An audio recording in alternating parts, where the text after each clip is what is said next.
Saludos cordiales amigos y amigas de Agenda Económica, bienvenidos y bienvenidas.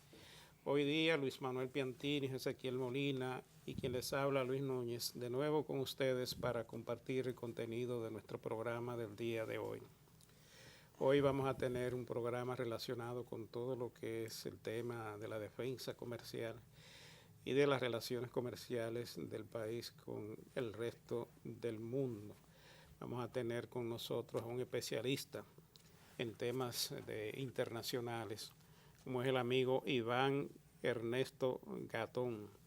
Con él vamos a estar conversando sobre este tema interesante en este momento de apertura y con todo lo que significa este programa de gobierno que está vendiendo el presidente Danilo Medina como parte de su campaña para la reelección presidencial. Estos temas siempre son importantes en una economía como la dominicana, abierta, ampliamente relacionada con el resto del mundo y obligada a desarrollarse hacia afuera para poder ampliar sus mercados y para poder tener acceso a las divisas y a los recursos que necesite para fines de apuntalar su desarrollo. Antes de entrar al tema de hoy, quisiera pasar la palabra al distinguido amigo Luis Manuel Piantini, que tiene algunas cosas que decirnos. Bueno, amigos televidentes, buenas noches. Que Dios bendiga al pueblo dominicano, un pueblo bueno. Queremos esta noche expresar nuestra sincera condolencia a los familiares de dos amigos que han fallecido. El ingeniero Aney Muñoz, quien fue miembro de la Junta Monetaria, una persona valerosa, trabajadora, buen amigo, excelente persona humana. A sus familiares, esposa e hijos, nuestras sinceras condolencias. También a nuestra compañera de trabajo por muchos años, Franz Claire Peinado, una abogada excelente, sobresaliente, una persona inteligente, trabajadora, honesta, pues a sus familiares, a sus hijos, a nuestras sinceras condolencias. Tenemos esta noche, como señalaba nuestro amigo Luis Núñez, a Iván Gatón con nosotros, un especialista en relaciones internacionales y también en conflictos comerciales, aunque él no quiere que lo digan.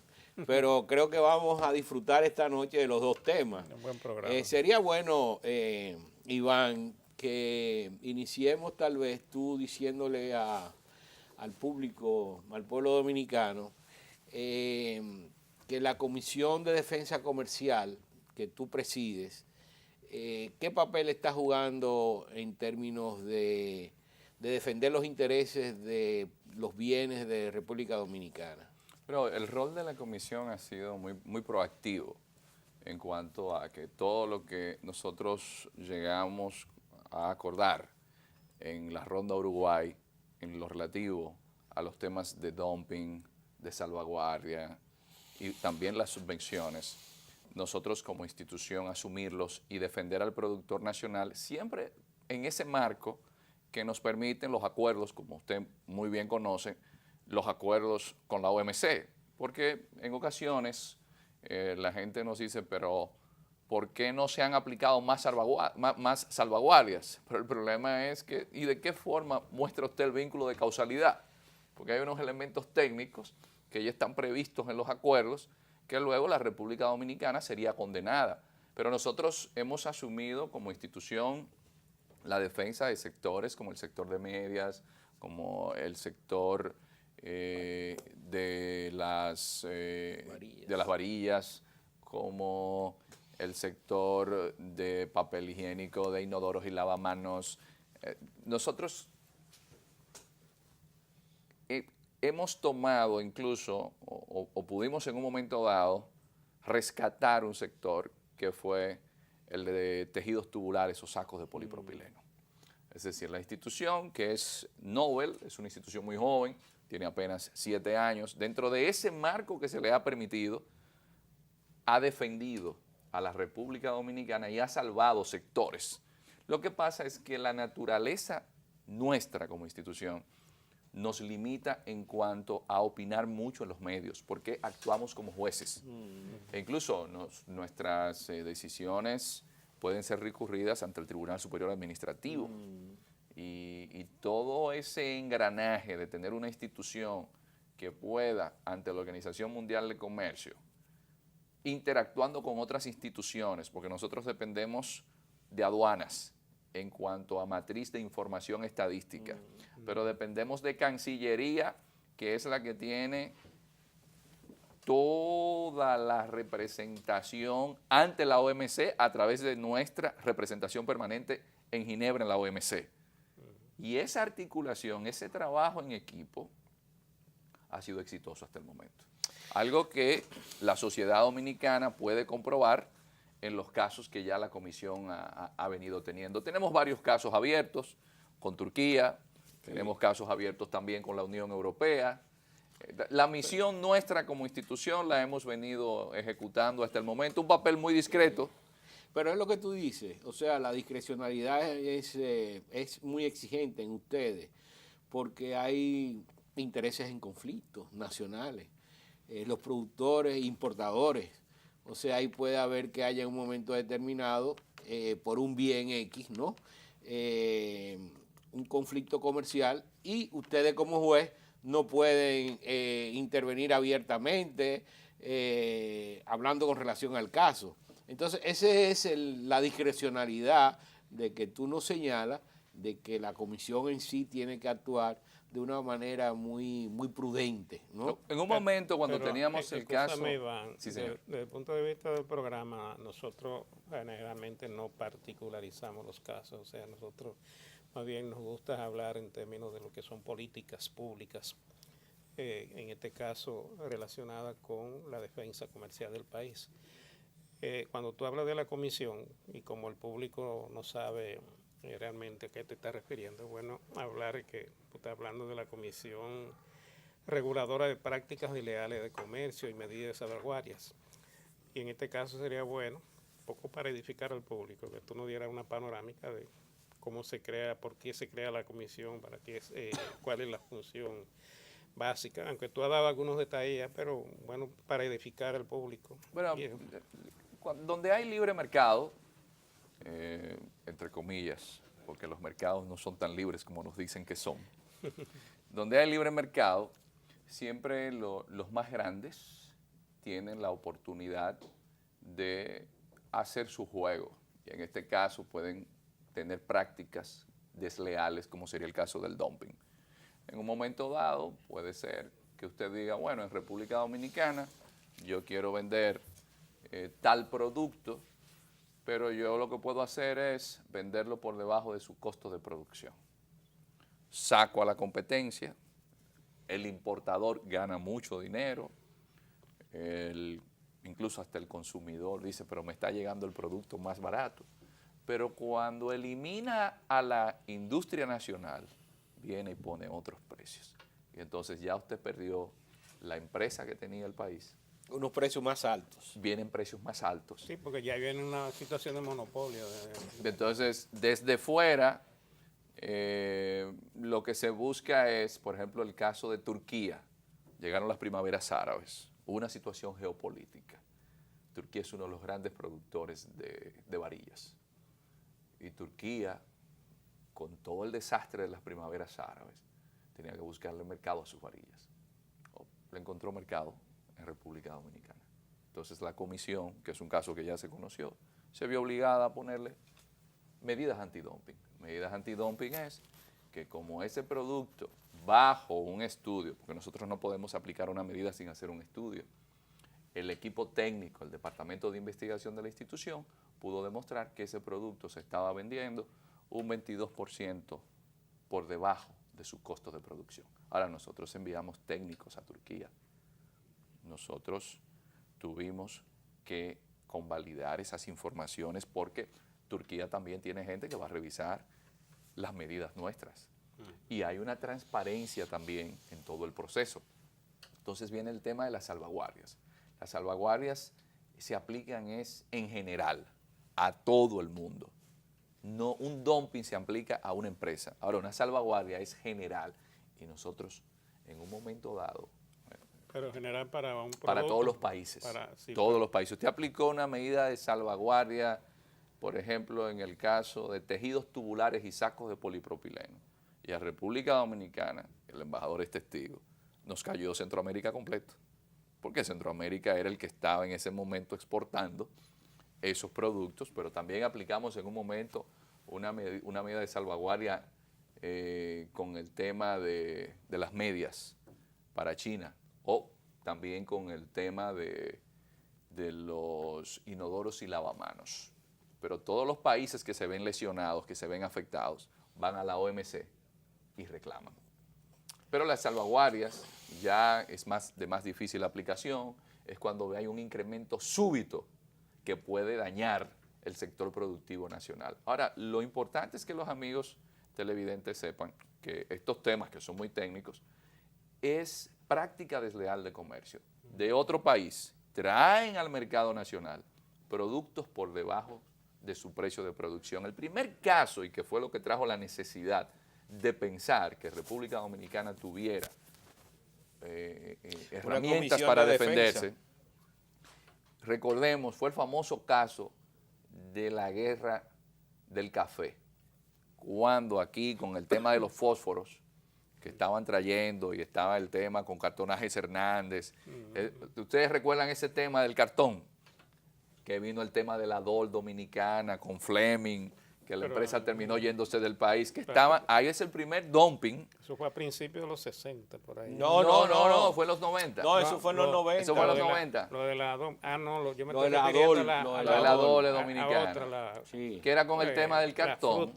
¿Cómo era que se llama? No, pero la DOL que tenía aquí por los lados de Villa De Altagracia, Cebicos, y después por allá por Cebico bueno, también. eso Monte se Plata. asocia. Sí. Eso se asocia a las cajas de cartón. De cartón. Que una empresa Sí. local tenía una especie de monopolio, Que había ¿no? estaba la ley 69 en ese momento de lo que era el Centro Dominicano de Promoción de Exportaciones, hoy CIRD, que había un régimen de admisión temporal, y ese régimen de admisión temporal no se lo quisieron reconocer a la DOL.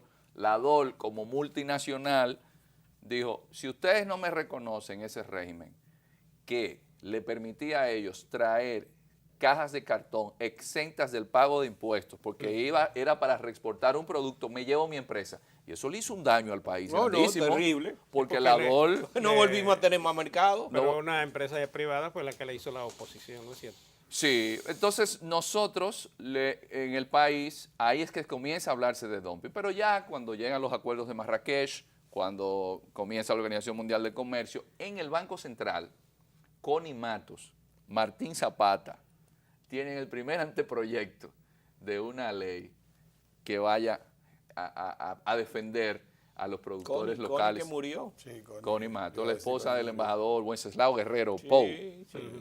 Guerrero Pou era el padre, Que fue- Wenceslao Guerrero. Que fue consultora, fue secretaria de la Junta Monetaria y consultora jurídica del Banco Central. El padre de ella es el presidente de la liga. De la Liga de Béisbol. Don Leo Matos. sí, Leo Matos. Entonces, Joven, murió joven, ahí Connie. se inicia entonces buscar la manera de encontrar cómo se va a defender el país de esas prácticas. Pero ya en el principio del año 2000 se prepara la ley 1-02, y es esa ley, la 1-02, la que permite la creación de la institución, pero pasa todo ese periodo y la institución no tenía presupuesto, no se había creado. Esa institución, según el legislador, para usted ser miembro de ella, son 5, tiene que ser recomendado por el Poder Ejecutivo mediante decreto. El decreto llega al Senado, el Senado aprueba porque tiene que evaluar a los comisionados y tiene que aprobar la Cámara de Diputados, y cuando el presidente juramenta es que la persona puede tomar posesión. Y esto se comenzó, fue ya en el año 2007, que dio la apertura, dio los fondos, el ministro de Industria de ese momento, que es el actual ministro del Interior, Monchi Fadul. Vamos a hacer una pausa. Perdóname.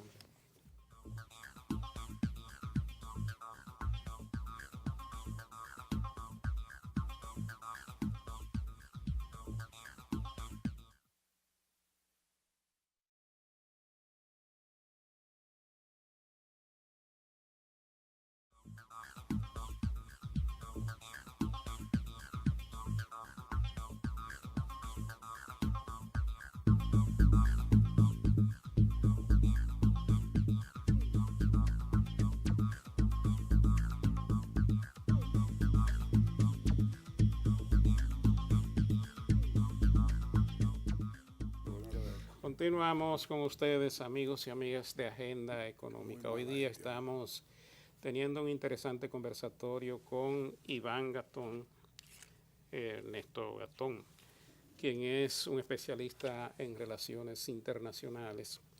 Estamos en la primera parte del programa hablando de las prácticas desleales del comercio. Y como parte de la Comisión Reguladora de Prácticas Desleales del Comercio, y de las medidas de salvaguardia que funcionan en el país. Pero en la pausa, Luis Manuel tiene una inquietud porque el tema de la geopolítica tiene mucho que ver con estas relaciones internacionales. Pero antes que Luis Manuel le ponga el tema de geopolítica, a mí me gustaría quedarme todavía con que nos contestara la última inquietud sobre la parte de la comisión y esos conflictos comerciales que se dan entre países. Y si Luis Manuel puede aportarnos y si Luis Manuel puede aportarnos ahí un poco también. Yo siempre digo que está bien, perfecto, estas instituciones son necesarias, después que tú sobre todo tienes tratado de libre comercio y todo eso. Pero hay esperanza para países pequeños cuando tienen conflicto con países más poderosos, porque yo siento que se quedan como en el panfleto, en el papel, y al final, si después de muchos años le dan a uno causalidad de ganancia, al final no hay ninguna compensación de la pérdida que le pueda causar eso a uno. No, pero en OMC está demostrado que el mecanismo ha sido efectivo. Si un país realiza todos los pasos acorde a un basamento técnico que pueda presentarlo contundentemente en la OMC, nosotros como institución, a pesar de ser jóvenes en el ambiente, nos ha ido bien. El problema, y eso es fundamental, que tiene cualquier país, es el recurso humano. Es donde usted pueda tener los técnicos que puedan hacerle la investigación, que usted pueda sustentar, es como usted pueda conseguir luego los abogados que puedan preparar bien los casos.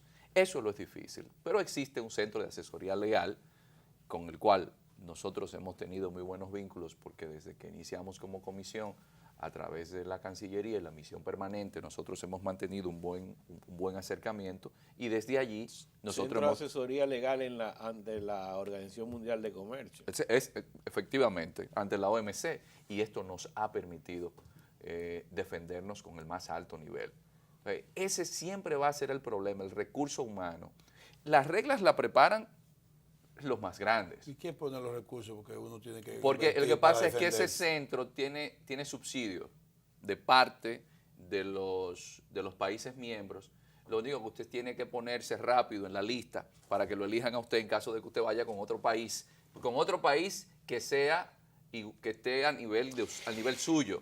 Es decir, con los países grandes, el centro de asesoría legal no es para países grandes. No le da asistencia. No le da asistencia, es a los pequeños. Es decir, que en la OMC el mecanismo es efectivo, es eficaz. Sí. Es eficaz, ciertamente. Sí, es eficaz Es porque eficaz el van siguiendo todos los casos, están enterados Eso de es todos los como que la casos. operación fue un éxito, pero el paciente siempre muere. No es así. No es así. Los resultados en la OMC. Y la compensación económica de la pérdida que esos conflictos causan. Pero que todo depende de la rapidez. Por eso nosotros tenemos en la institución un centro de monitoreo. Nosotros estamos monitoreando y a las empresas le brindamos la asistencia del lugar. Pero a ustedes como comisión, quien le hace el reclamo es la empresa perjudicada. Obligatoriamente la empresa tiene que mostrar interés en llevar a cabo el caso. Ahora, nosotros de oficio hemos llevado casos. ¿Y con Porque Haití hay qué ha sectores. resuelto? No, lo que pasa es que con Haití nosotros no hemos tenido ningún tipo de demanda antidumping.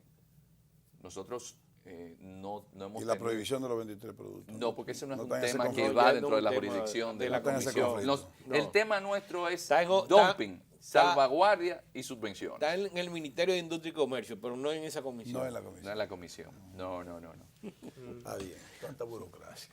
No, es que depende, tú sabes, depende. Vamos con geopolítica. Por ejemplo, el caso del tabaco, que es un caso de propiedad intelectual y es un caso de acceso al mercado, a otros mercados, no tienen que ver con la Comisión de Defensa, sino tiene que ver con nuestro derecho de accesar a otros mercados. Entonces ya es otro organismo del gobierno en el Ministerio de Industria y Comercio que tiene que ver con eso.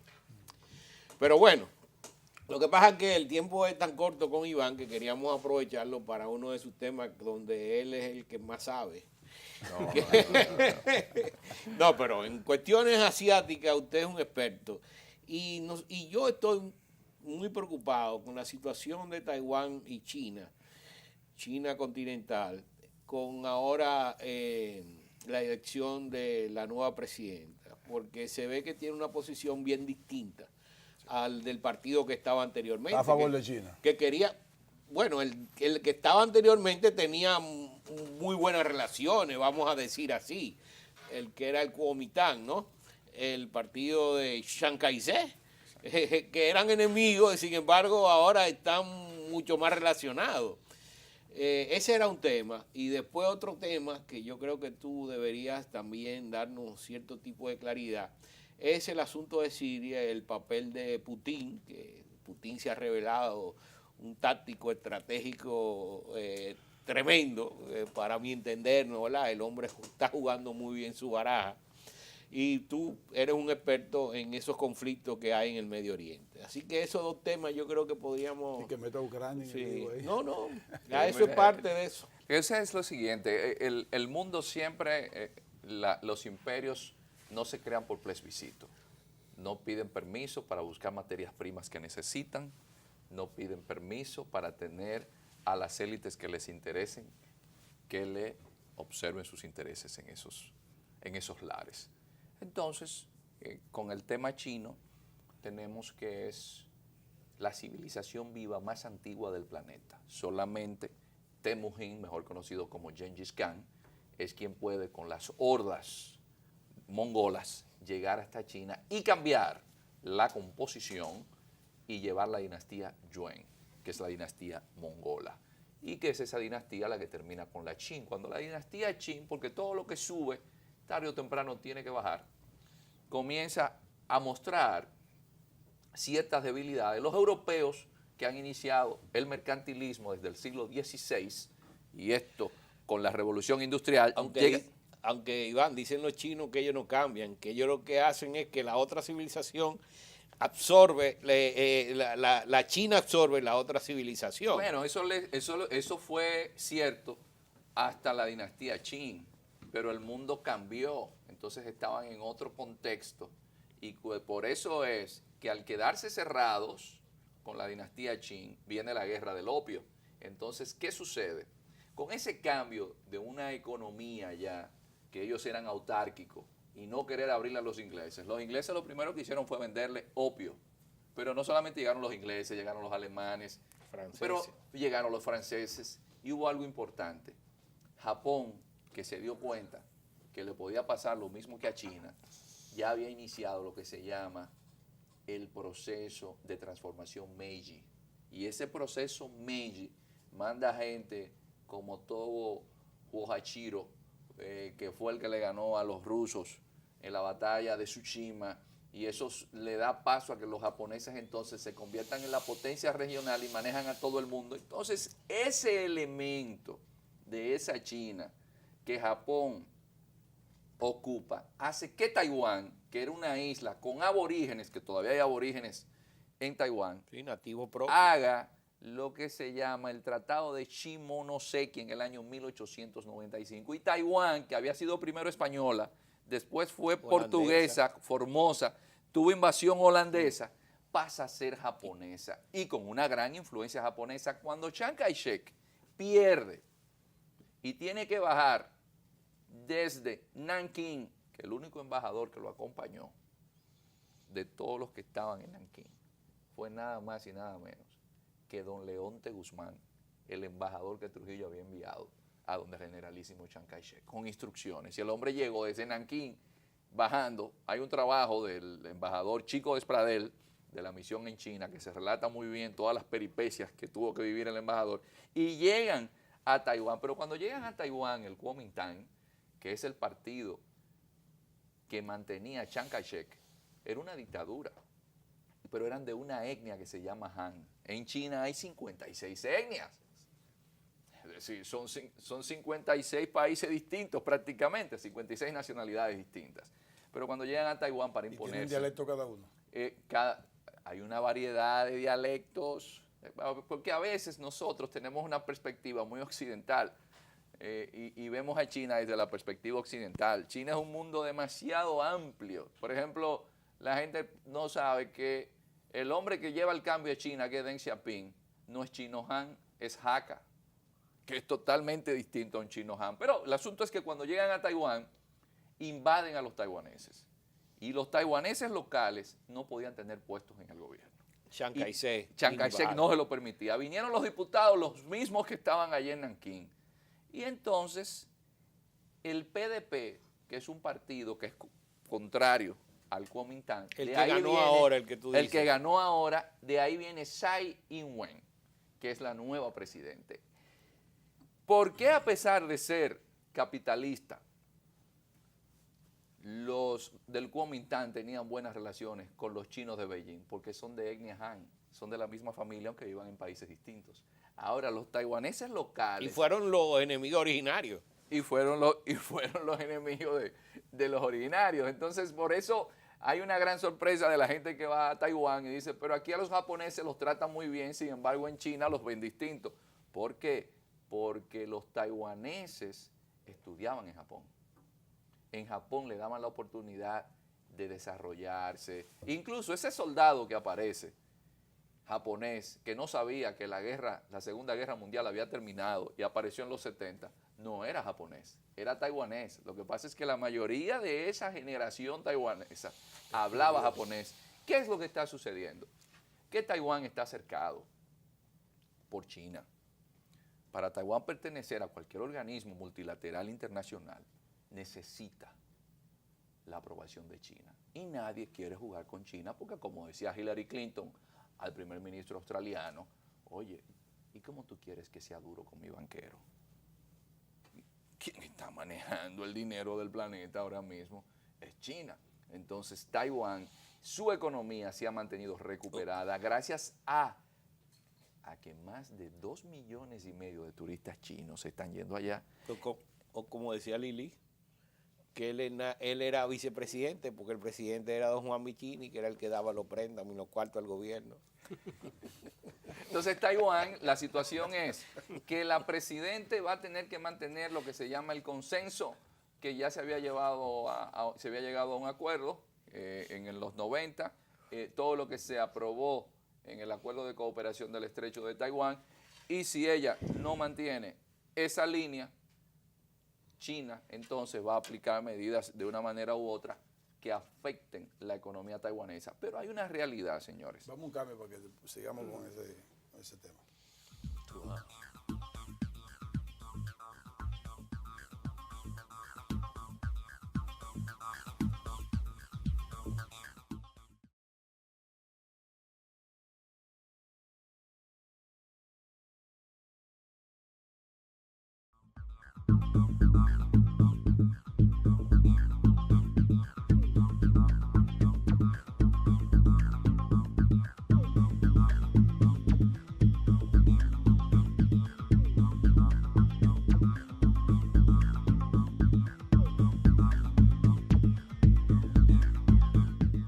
Continuamos con ustedes, amigos y amigas de Agenda Económica. Hoy día estamos teniendo un interesantísimo conversatorio con Iván Ernesto Gatón, y el tema que hemos caído en él, que realmente tiene interés para la República Dominicana, por lo que él nos va a explicar a partir de ahora, es la relación de los países asiáticos, Japón, China, Taiwán. Nos ha hecho un historial aquí histórico bien interesante, pero a la vez un poco complejo para nosotros, lo que no le hemos dado seguimiento a estos temas históricamente. Sí. A Iván es bueno que siga ampliando ese tema de China, Taiwán, pero yo quiero, después que tú hagas las cosas que hablamos incluso en la pausa sobre Honduras, Nicaragua, China, todo eso, que tú me contestes una pregunta que te lo voy a dejar para el final de ese tema. ¿En qué tiempo cree Iván Ernesto Gatón que China va a ocupar a Taiwán? Si es que eso va a suceder. Porque yo creo que sí. Bueno, hay una realidad. En el mundo funcionan los intereses. Eso es lo que se llama realpolitik. Y esa realpolitik es lo que va a hacer que Tsai Ing-wen, para mantenerse en el gobierno, luego de tener a un Xi Jinping, que es el presidente chino, que fue el encargado cuando era el jefe político en la provincia de Fujian, que es la provincia del noreste, del sureste chino, y que fue el hombre que aprovechó y se llevó esas grandes inversiones taiwanesas. Es decir, Taiwán tiene cientos de miles de millones de dólares invertidos en China popular. La sangre no va a llegar al Y río. China en Taiwán, ¿verdad? Y China ahora, que la situación ha cambiado, cuando ocurrió la matanza de Tiananmen, el mundo entero se cerró a China. Y China necesitaba divisa. ¿Quién se la consiguió? Taiwán. Pero tú sabes que ahora leí yo que hay Para un entrar tren. inversiones China en Taiwán y mejor Taiwán en China. Y ahora China está enviando los estudiantes, porque China al año ingresa 3 millones de estudiantes, porque en China todo es monstruoso, colosal. Entonces, parte de esos estudiantes están yendo a Taiwán. Pero dentro del prepararse. plan quinquenal que se aprobó ahora, vi que el primer ministro chino mencionó la construcción de un tren que va desde China a Taiwán, debajo del mar. Y hay vuelos diarios. Taiwán está lleno de turistas chinos Sí. porque Chiang Kai-shek se llevó todos los tesoros que estaban en la ciudad prohibida al Museo Nacional del Palacio. Y todos los chinos quieren ir allí. Eso es el Louvre, versión Asia. Entonces, con relación a si Taiwán va a caer o no, eso lo va a decidir la geopolítica. Estados Unidos, que fue el gran aliado de Chiang Kai-shek, en un momento dado, Kissinger lo convenció a Nixon de que ese problema que tenían los rusos y los chinos, que ya se estaba hablando de bombardeo ruso a China, porque Que ya tenían la tropa en la frontera. no, que hubo un incidente en el cual murieron más de 40 soldados chinos, más de 40 soldados rusos y un coronel ruso, que fue el incidente en el río Usuri en el año 1969. Y ahí dijo Estados Unidos, con Kissinger a la cabeza, pero este es el momento de pasarle por el medio a la alianza comunista. Rompamos con Taiwán. Eso es lo que demuestra la realpolitik, los intereses. Los chinos lo estaban buscando también, Iván. Sí, pero los chinos, que piensen ustedes cómo la ideología se queda a un lado. China estaba saliendo de la revolución cultural. ¿Y qué hicieron los americanos?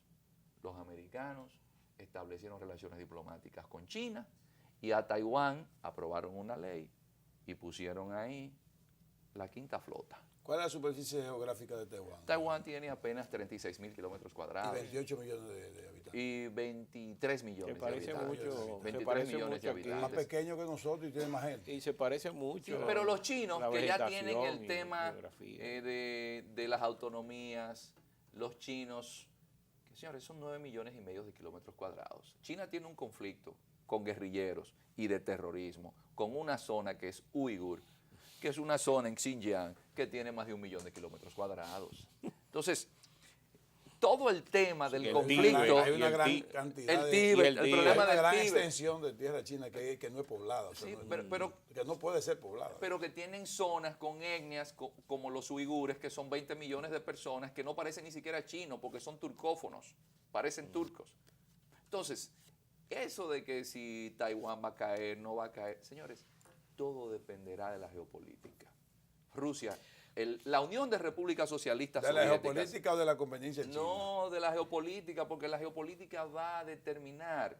No es cierto que Estados Unidos, que lleva una política que en geopolítica se llama la del Ring Land, en la zona del Asia, va a permitir que Filipinas, que Vietnam aliado con Estados Unidos, haciendo entrenamientos de defensa. Pues, pero que Es decir, para mantener es a que los los chinos y los vietnamitas son enemigos. Siempre, como siempre. pero que también los chinos hacen una isla artificial ahora en zonas que esa isla artificial después le va a tocar ¿qué?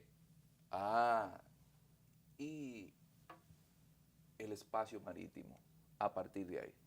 Y entonces los chinos que están en esta zona con un conflicto serio por lo que son las islas Senkaku o Diaoyu, que se la pelean con ellos, con los taiwaneses también.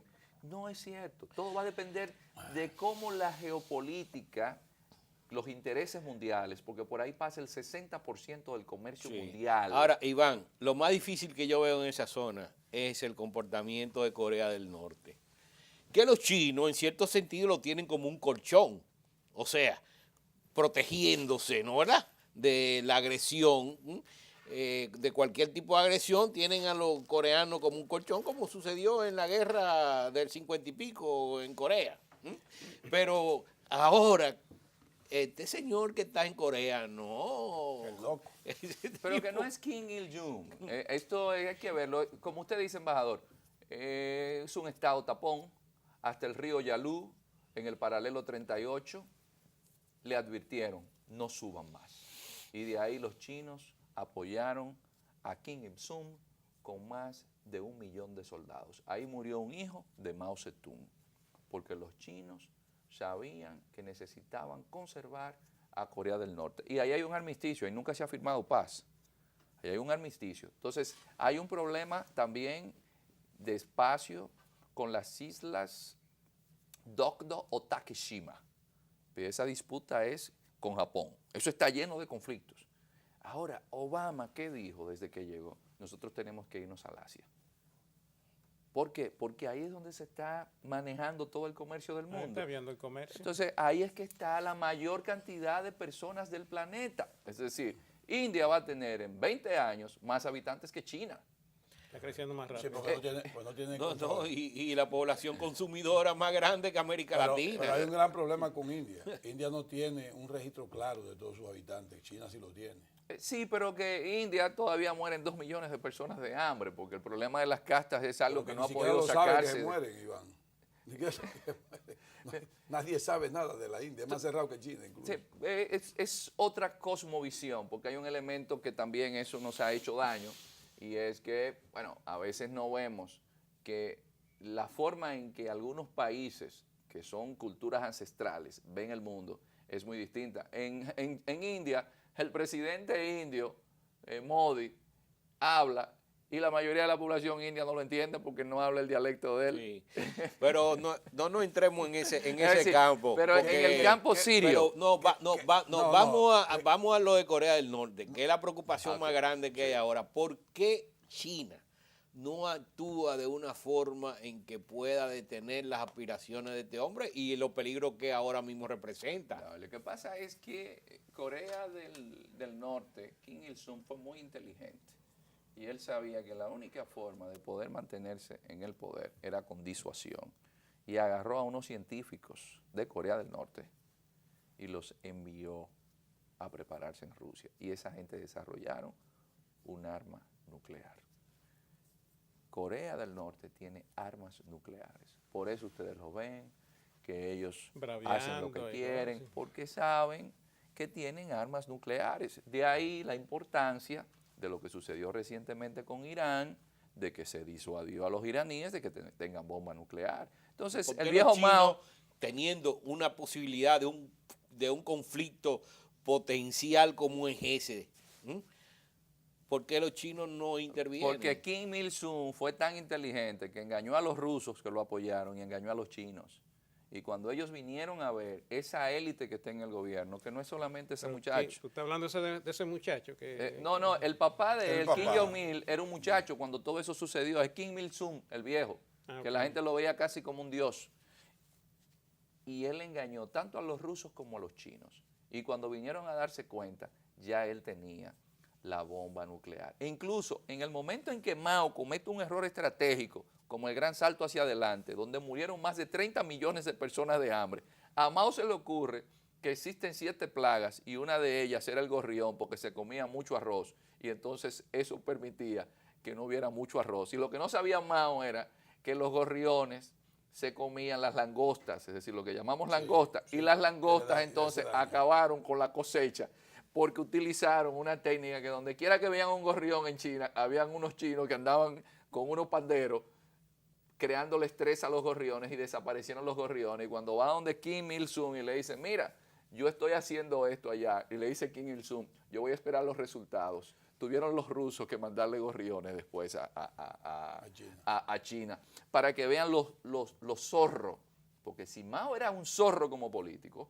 Kim Il-sung también. Entonces, toda esa base que nosotros vemos hoy fue Kim Il-sung. Si no hubiesen tenido bomba atómica, Corea del Norte hace tiempo que hubiese desaparecido como Corea del Norte. Porque los chinos no iban a apoyar que ellos ladraran tan fuerte, siendo dueños del CAN. ¿Qué recomienda Iván en las relaciones República Dominicana-Taiwán, República Dominicana-China? Seguir con Taiwán, está haciendo el trabajo, porque si vamos a donde los chinos ahora, por ejemplo, como hizo Honduras, que se fue a Beijing sin permiso, en Beijing le dijeron, no, pero yo no te he pedido a ti que venga para acá. Y tuvieron que ir entonces, así muy santitos, a de Taiwán y decirle, perdónenme que me equivoqué. Y los taiwaneses son muy agresivos. Y las inversiones chinas y el turismo chino. Y entonces... Bueno, hay una realidad. Cuando se habla de turismo chino, yo nunca... Miren, los chinos se cuidan del sol. Usted va... Yo he ido varias veces a China y a mí me sorprende. Lo del sol hay que tener cuidado. Los chinos no cogen sol. Es más, el chino, mientras más blanco es, más se distingue. Entonces hay que tener cuidado cuál es el tipo de turismo, porque ellos están yendo a Cuba. Pero yo no me imagino a un chino como un camarón. Vamos a una pausa. O como una langosta.